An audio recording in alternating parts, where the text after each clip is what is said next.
కాబట్టి ఎన్ని వారం లేక ఏదో ఒకటి చేయాలని చెప్పని ఇట్లాంటి పనికి మనం ఎదవాలని పెట్టుకొని ఇలాంటి పనులు చేస్తుంటే జగన్మోహన్ రెడ్డికి బుద్ధి చెప్పాలా, ఇక్కడ శాశ్వతంగా రాజకీయాలు కూడా ఉండవని చెప్పిన కూడా తెలియజేస్తున్నాను.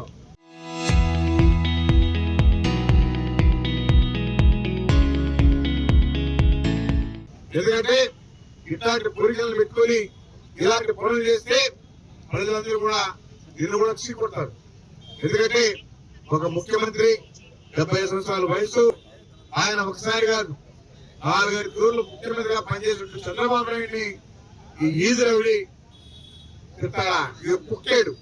కుక్క ఏ విధంగా భౌమం అంటుందో అదే విధంగా ఆవిడికి కుక్కరిసి ఆ కుక్కరిసి దానివల్ల ఇటు పిచ్చొట్టి మాట్లాడినాడే కానీ తెలిసి మాట్లాడలేదు. వాడికి ఎదవ ఊరికి రౌడి ఎవరికైనా తెలుసు, వెంటనే వాడికి కోరికేదని కూడా తెలుసు. ఆ కోరికేందుకు మంత్రి ఇచ్చాడు జగన్మోహన్ రెడ్డి. అలాంటి నాయకుడు చంద్రబాబు నాయుడు చెప్పిన కూడా తెలియజేస్తున్నాడు. ఇలాంటి ఎదవల్ని అందరూ కూడా చెప్తూ ఉంటారు, ఏడా కూడా తిరగలేరు. ఈ రోజు వాళ్ళు ఎందుకు చెప్పు దెబ్బతిన్నాడో మీరే వీడియోలు చూశారు. మహిళలు చెప్తూ ఉంటారు. ఆ ఏదో మాట్లాడిన మాటలకి మహిళమ్మ తల్లు వచ్చి చెప్పు తీసుకొని కసిగా కొట్టారు.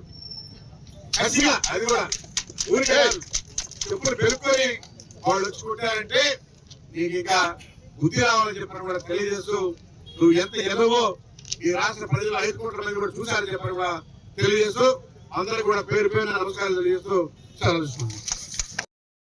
అతను అంబటి రాంబాబు కాదు, ఆంబూతు రాంబాబు కూడా మాట్లాడు. వారి ఉద్దేశం ఒకటే, ఈరోజు ఎన్డీఏ కూటమి ప్రభుత్వం అభివృద్ధి పదంలో ముందుకు వెళ్తుంది. రాబోయేటువంటి 20-30 సంవత్సరాల్లో కూడా ఏ పార్టీ అధికారంలో వచ్చేటువంటి అవకాశం లేదు.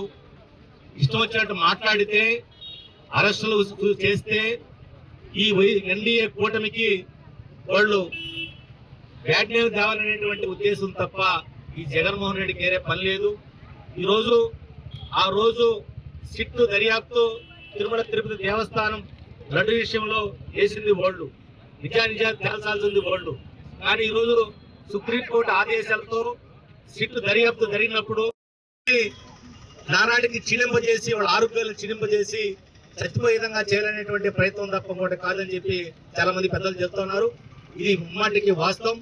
ఎన్ని దృష్టిలో పెట్టుకుని ఆ యొక్క విషయాన్ని డైవర్ట్ చేయడానికే ఆంబోతు రాంబాబుని రెచ్చగొట్టి జగన్మోహన్ రెడ్డి గారు ఈ మన ముఖ్యమంత్రి వర్యులు నారా చంద్రబాబు నాయుడు గారి మీద అనేక పదయాలను ఉపయోగిస్తున్నారు.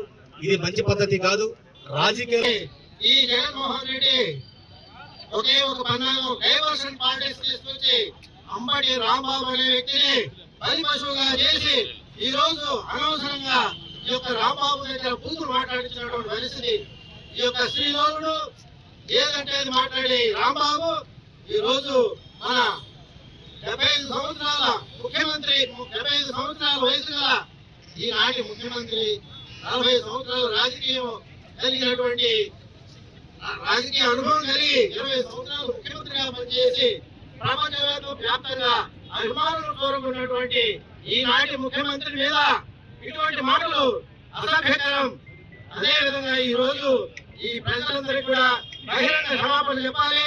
మన ముఖ్యమంత్రి కూడా ఈ రోజు బహిరంగ క్షమాపణ చెప్పి ఈ రోజు అతనికి జైలు శిక్ష కాదు, అంతకంటే మించి శిక్ష వేయాలని చెప్పేసి ఈ రోజు ఈది రౌడీలు కూడా మాట్లాడరు. అంత దుర్భాషలాడినాడు మా నాయకుడు చంద్రబాబు నాయుడు గారిని.